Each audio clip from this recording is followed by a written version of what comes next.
বিশ্ব সংবাদে আপনাদের স্বাগত। একদিকে ইসরায়েল ফিলিস্তিন, অন্যদিকে ইউক্রেন রাশিয়া, চলছে ভয়াবহ যুদ্ধ।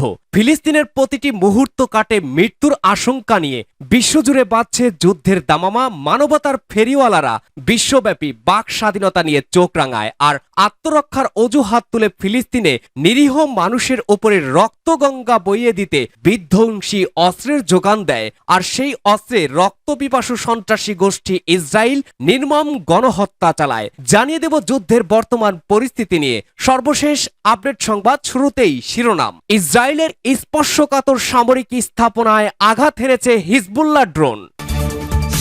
এদিকে রাফায় ইসরায়েলি হামলা বন্ধের আবেদনের উপরে হেগের আদালতে চলছে শুনানি। জানিয়ে দেব গাজা যুদ্ধ বিভক্ত হয়ে পড়েছে ইসরায়েলি মন্ত্রিসভা। এদিকে পরমাণু শক্তি সংস্থার মুখপাত্রের ঘোষণা, প্রতিবেশী দেশগুলোর সাথে পরমাণু অভিজ্ঞতা শেয়ার করতে প্রস্তুত ইরান। জানিয়ে দেব রাশিয়া আতঙ্কে ঘুম হারাম হয়ে গেছে পশ্চিমাদের আতঙ্ক S-400 আসলেই কতটা শক্তিশালী, জানিয়ে দেব এ নিয়ে একটি বিস্তারিত প্রতিবেদন। সর্বশেষ জানাবো যুদ্ধে রাশিয়ার দাপটে পিছু হটছে ইউক্রেনীয় সেনারা। এতক্ষণ শুনছিলেন গুরুত্বপূর্ণ সংবাদের শিরোনাম, এবারে বিস্তারিত। আজকের সংবাদ সম্পর্কে আপনার মূল্যবান মতামত লিখে জানান। জানিয়ে দিন কোন স্থান থেকে আমাদের এই সংবাদ শুনছেন অথবা দেখছেন। ভিডিওটি ভালো লাগলে লাইক, কমেন্ট, শেয়ার করে সবার আগে সর্বশেষ আপডেট সংবাদ পেতে চ্যানেলটি সাবস্ক্রাইব করে পাশের বেল বাটনে প্রেস করুন। ইসরায়েলের স্পর্শকাতর সামরিক স্থাপনায় আঘাত হেনেছে হিজবুল্লাহ ড্রোন। ইসরায়েলের স্পর্শকাতর সামরিক স্থাপনায় আঘাত হেনেছে হিজবুল্লাহ ড্রোন। ইসরায়েলি সেনাবাহিনী IDF এই তথ্য নিশ্চিত করেছে। খবর অনুসারে বুধবার সন্ধ্যায় লেবানন ভিত্তিক সশস্ত্র সংগঠন হিজবুল্লাহ একটি বিস্ফোরক ড্রোন দিয়ে লোয়ার গ্যালিলির একটি স্পর্শকাতর সামরিক স্থাপনায় হামলা চালাতে সক্ষম হয়েছে। বৃহস্পতিবার ইসরায়েলি প্রতিরক্ষা বাহিনী এই তথ্য নিশ্চিত করে। বুধবারের হামলার বিষয়ে হিজবুল্লাহ দাবি করেছে তারা ইসরায়েলি বিমান বাহিনীর একটি ঘাঁটিতে বিস্ফোরকবাহী ড্রোন নিক্ষেপ করে। সেখানে স্কাই ভিউ নামে পরিচিত একটি দৈত্য আকার ক্ষেপণাস্ত্র শনাক্তকারী ব্লিপ পরিচালিত হয়। ঘাঁটিটি লেবানন সীমান্ত থেকে প্রায় 35 কিলোমিটার অর্থাৎ 21 মাইল দূরে গোলানি জংশনের কাছে অবস্থিত। বৃহস্পতিবার সকালে IDF হামলার তথ্য নিশ্চিত করে বলেছে হিজবুল্লাহ একটি ড্রোন গোলানি জংশন এলাকায় একটি স্পর্শকাতর সামরিক স্থাপনায় আঘাত হেনেছে। ইসরায়েলি সামরিক বাহিনী জানিয়েছে হামলায় দুটি ড্রোন ছোড়া হয়, যার একটি আকাশ প্রতিরক্ষা ব্যবস্থা দ্বারা ভূপাতিত করা হয়। দ্বিতীয় বিস্ফোরক ড্রোনটি ওই স্থাপনায় আঘাত হানে সামরিক বাহিনীর ক্ষয়ক্ষতি নিরূপণ করেছে। যুদ্ধের মধ্যে এটি ইসরায়েলের হিজবুল্লাহ সবচেয়ে গভীরে হামলা। গত 7 অক্টোবর থেকে গাজার নির্বিচার হামলা চালিয়ে যাচ্ছে ইসরায়েল। এই সময়টাতে লেবাননের ইসরায়েল সীমান্তে প্রায় প্রতিদিনই হিজবুল্লাহ ও ইসরায়েলি বাহিনীর মধ্যে পাল্টাপাল্টি হামলার ঘটনা ঘটছে। হিজবুল্লাহ জানিয়েছে গাজা যুদ্ধবিরতির চুক্তি হলেই কেবল থামবে, তা না হলে নয়। সূত্র টাইমস অব ইসরায়েল। রাফায় ইসরায়েলি হামলা বন্ধের আবেদনের ওপর হেগের আদালতে চলছে শুনানি। ফিলিস্তিনের গাজা উপত্যকার রাফা চলমান গণহত্যা বন্ধের নির্দেশ চেয়ে দক্ষিণ আফ্রিকায় করা একটি আবেদনের ওপরে বৃহস্পতিবার থেকে 2 দিনের শুনানি শুরু করেছেন জাতিসংঘের শীর্ষ আদালত। হেগ ভিত্তিক এই আন্তর্জাতিক বিচার আদালত বা ICJ-তে গত শুক্রবার এই সংক্রান্ত আবেদন করা হয়। রাফা হতে 10 লাখের বেশি বাস্তুচ্যুত ফিলিস্তিন আশ্রয় নিয়েছেন। গত বছরের 7 অক্টোবর গাজার বিভিন্ন স্থানে ইসরায়েলি বাহিনীর নির্বিচারে হামলা শুরু করার পর লাখ লাখ ফিলিস্তিনি পালিয়ে সর্বদক্ষিণের শহর রাফায় আশ্রয় নেন। এখন উপত্যকাটির প্রায় অর্ধেক জনগোষ্ঠীর আবাস এই শহরে ইসরায়েলি বাহিনী হামলা শুরু করেছে। সেখানে প্রতিদিনই বহু ফিলিস্তিনকে হত্যা করা হচ্ছে। দক্ষিণ আফ্রিকা তার আবেদনে রাফা থেকে ইসরায়েলকে সেনা প্রত্যাহারের নির্দেশ দিতে ICJ-এর প্রতি আহ্বান জানিয়েছে। এছাড়া গাজা জাতিসংঘ ও বিভিন্ন মানবাধিকার সংস্থা কর্মী ও সাংবাদিকদের নির্বিঘ্নে প্রবেশের পদক্ষেপ নিতে এবং এসব দাবি কিভাবে পূরণ করা হচ্ছে সে বিষয়ে 1 সপ্তাহের মধ্যে প্রতিবেদন দিতে আদালতের কাছে আহ্বান জানিয়েছে দেশটি।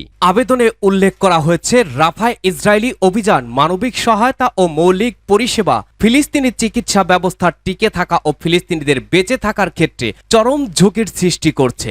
আবেদনে ইসরায়েলের বিরুদ্ধে গণহত্যা কনভেনশন ক্রমাগত লঙ্ঘন করার অভিযোগও করা হয়েছে। গত জানুয়ারিতে এই আদালতের বিচারপতিরা গাজায় হত্যাকাণ্ড, ধ্বংসযজ্ঞ ও যে কোনো ধরনের গণহত্যামূলক কাজ প্রতিরোধে ইসরায়েলকে সবকিছু করার নির্দেশ দিয়েছিলেন, কিন্তু উপত্যকাটিতে হামলা বন্ধ করা নিয়ে কোনো আদেশ দেননি। তবে গণহত্যামূলক কাজ প্রতিরোধের নির্দেশকেও কোনো গুরুত্ব দেয়নি দখলদার ইসরায়েল। ইসরায়েলি বাহিনীর নারকীয় হামলায় ইতিমধ্যে গাজার বড় অংশ ধ্বংসস্তূপে পরিণত হয়েছে। এছাড়া শহীদ হয়েছেন ৩৫,০০০-এর বেশি মানুষ, তাদের বেশিরভাগই নারী ও শিশু।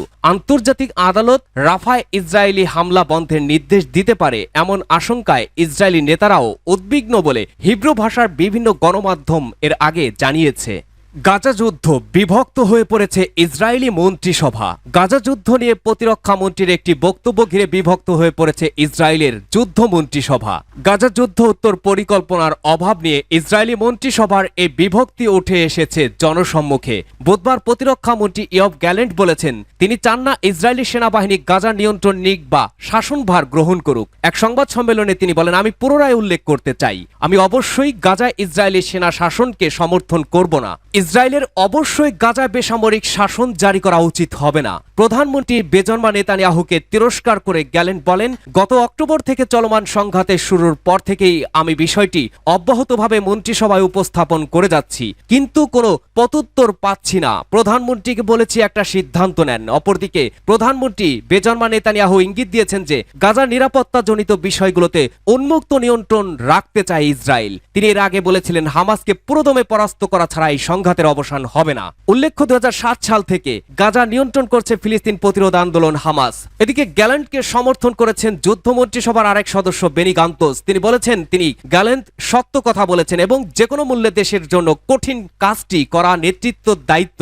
জর্ডানের আম্মান থেকে আল জাজিরার সংবাদদাতা মোহাম্মদ জামজুম জানিয়েছেন, সংকটময় সময়ে এটা সত্যি ইসরায়েলের যুদ্ধ মন্ত্রিসভায় বড় ধরনের বিভক্তি ইসরায়েল ও যুক্তরাষ্ট্রেও। এদিকে মার্কিন পররাষ্ট্রমন্ত্রী অ্যান্টনি ব্লিংকেনও গ্যালেন্টের সুরে কথা বলেছেন। তিনি মনে করেন গাজার ভবিষ্যৎ নিয়ে ইসরায়েলের একটি পরিষ্কার এবং সুনির্দিষ্ট পরিকল্পনা থাকা প্রয়োজন। তিনি বলেন, ইসরায়েলি দখলদারিত্বকে আমরা সমর্থন করি না এবং করবও না। অবশ্যই আমরা গাজার হামাস শাসনকেও সমর্থন করি না। এ বিষয়ে একটি সমন্বিত পরিকল্পনায় আসতে ইসরায়েলকে তাগিদ দেন তিনি। এদিকে ইসরায়েলের বিরোধী দলীয় নেতা ইয়ার লাপিদ বলেছেন নেতানিয়াহু প্রশাসন তাদের নিয়ন্ত্রণ হারিয়েছেন। তিনি বলেন, যুক্তরাষ্ট্রের সাথে সম্পর্ক বিনষ্ট হচ্ছে, গাজায় প্রতিদিন ইসরায়েলি সৈন্য নিহত হচ্ছে। মন্ত্রিসভা অগোছালো এবং অকার্যকর মন্ত্রিসভার বৈঠকেই মন্ত্রীরা প্রতিবাদ করছে। সোমবার পর্যন্ত তথ্য অনুসারে চলমান যুদ্ধে ২৭২ জন ইসরায়েলি সৈন্য নিহত হয়েছে, আহত হয়েছে আরও ১,৬৭৪ জন। সূত্র আল জাজিরা। পরমাণু শক্তি সংস্থার মুখপাত্রের ঘোষণা, প্রতিবেশী দেশগুলোর সাথে পরমাণু অভিজ্ঞতা শেয়ার করতে প্রস্তুত রয়েছে ইরান। ইসলামী প্রজাতন্ত্র ইরানের আণবিক শক্তি সংস্থা বা আইএ এর মুখপাত্র বেহরুজ কামাল ভান্দি বলেছেন, পরমাণু খাতে তেহরান যে অভিজ্ঞতা ও দক্ষতা অর্জন করেছে তা সব দেশের সাথে, বিশেষ করে প্রতিবেশী দেশগুলোর সাথে শেয়ার করতে প্রস্তুত রয়েছে। রাজধানী তেহরানে অনুষ্ঠিত তৃতীয় ইরান আরব ডায়ালগ কনফারেন্সে যোগ দেওয়া ব্যক্তিদের সাথে এক বৈঠকে কামাল ভান্দি কথা বলেন। ১২ থেকে ১৪ মে এই সম্মেলন অনুষ্ঠিত হয়। ইরানের এই মুখপাত্র বলেন, গত ৫০ বছর ধরে ইরান পরমাণু ক্ষেত্রে অভিজ্ঞতা সঞ্চয় করেছে এবং বহু বিজ্ঞানী ও বিশেষজ্ঞকে এখন প্রশিক্ষণ দিতে সক্ষম। ইরান এখন তার দক্ষতা এবং প্রযুক্তি নিয়ে সব দেশের সাথে, বিশেষ করে প্রতিবেশী দেশগুলোর সাথে পূর্ণমাত্রা সহযোগিতা করতে প্রস্তুত রয়েছে। আমরা সব দেশের প্রতি বন্ধুত্বের হাত বাড়িয়ে দিচ্ছি। মুখপাত্র কামাল ভান্দি আরো বলেন, পশ্চিমা নিষেধাজ্ঞা সত্ত্বেও ইরান ইউরেনিয়াম সমৃদ্ধকরণ এবং রেডিও ফার্মাসিউটিক্যালস উৎপাদন করতে সক্ষম হয়েছে। ইরান বহু পরমাণু বিজ্ঞানী এবং বিশেষজ্ঞের হত্যাকাণ্ডের কথা উল্লেখ করে কামাল ভান্দি বলেন, পরমাণু ক্ষেত্রে যে সফলতা অর্জিত হয়েছে তা খুব সহজে আসেনি, এজন্য বরং আমাদেরকে চরম মূল্য দিতে হয়েছে। পশ্চিমাদের আতঙ্ক S-400 কতটা শক্তিশালী? বর্তমান বিশ্ব পরাশক্তিগুলো সমরাস্ত্রে কে কাকে ছাড়িয়ে যেতে পারবে সেই প্রতিযোগিতায় নেমেছে। সেই দৌড়ে সবচেয়ে এগিয়ে রাশিয়ার তৈরি S-400 স্টিয়ার্থ আকাশ প্রতিরক্ষা ব্যবস্থা। বর্তমান বিশ্বের সবচেয়ে আধুনিক আকাশ প্রতিরক্ষা ব্যবস্থাগুলোর মধ্যে অন্যতম রুশ S-400। মার্কিন সামরিক জোট এর নাম দিয়েছে SA-21 গ্রাউলার। এই প্রতিরক্ষা ব্যবস্থা ক্রয়ের কারণে ন্যাটো সদস্য তুরস্কের ওপরে সামরিক সরঞ্জাম রপ্তানি নিষেধাজ্ঞা দিয়েছে আমেরিকা। আজ জানবো S-400 এর গঠন ও এটি কিভাবে কাজ করে তা নিয়ে। S-400 মূলত 70-এর দশকে নির্মিত S-300 আকাশ প্রতিরক্ষা ব্যবস্থার উন্নত সংস্করণ। এর নকশা তৈরি রুশ সামরিক গবেষণা প্রতিষ্ঠান NPO, Almaz central design bureau and marine engineering আর নির্মাণ করে রুশ আকাশ প্রতিরক্ষা কর্পোরেশন MKB ফাকেল। প্রকল্পটির প্রধান কৌশলী ছিলেন ডক্টর আলেকজান্ডার লেমানস্কি 2007 সালে আনুষ্ঠানিকভাবে রুশ সশস্ত্র বাহিনীতে S-400 অন্তর্ভুক্ত করা হয়। S-400 এর এক ব্যাটারি মানে পুরো 2টি ব্যাটালিয়ন, অর্থাৎ এক ব্যাটারি S-400 কিনলে পুরো 2টি ব্যাটালিয়ন কিনতে হবে। নির্দিষ্ট সংখ্যক ইন্টারসেপ্টর ক্ষেপণাস্ত্র সহ প্রতিটি S-400 ব্যাটারির রপ্তানি মূল্য হতে পারে 1 থেকে 1.25 বিলিয়ন ডলার।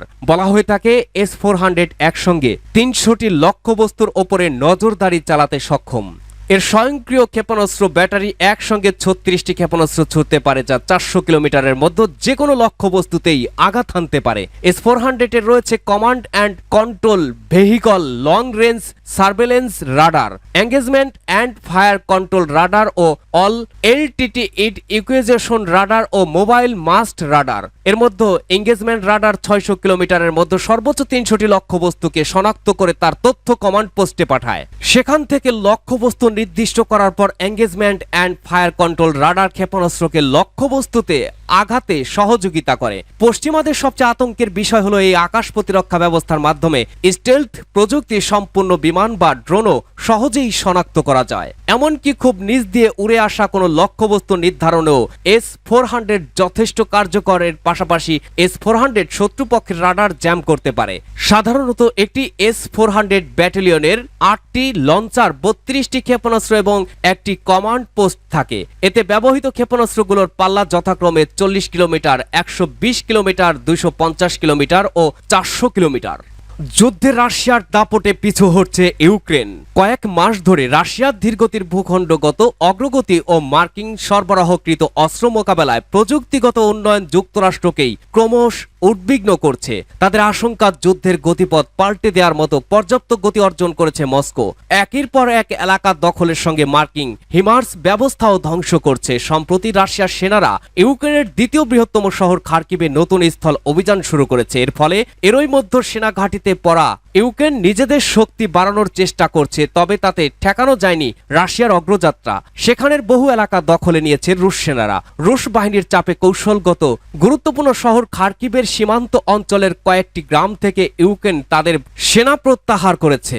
একজন সামরিক মুখপাত্র বলেছেন, সেনারা প্রচন্ড গোলাগুলির মধ্যে পড়েছিল এবং উত্তর পূর্ব অঞ্চলের 2টি এলাকায় আরও সুবিধাজনক অবস্থানে চলে গেছে। ইউক্রেনের খার্কিভ অঞ্চলে আরও 2টি গ্রাম নিয়ন্ত্রণে নিয়েছে রাশিয়া। বুধবার রাশিয়ার প্রতিরক্ষা মন্ত্রণালয় এক বিবৃতিতে জানিয়েছে, গত সপ্তাহে খার্কিভের উত্তর পূর্ব অঞ্চলীয় এলাকায় আকস্মিক স্থল অভিযান শুরু করে রুশ বাহিনী। তাদের হামলায় টিকতে না পেরে পিছু হটতে বাধ্য হয়েছে ইউক্রেনের সেনাবাহিনী।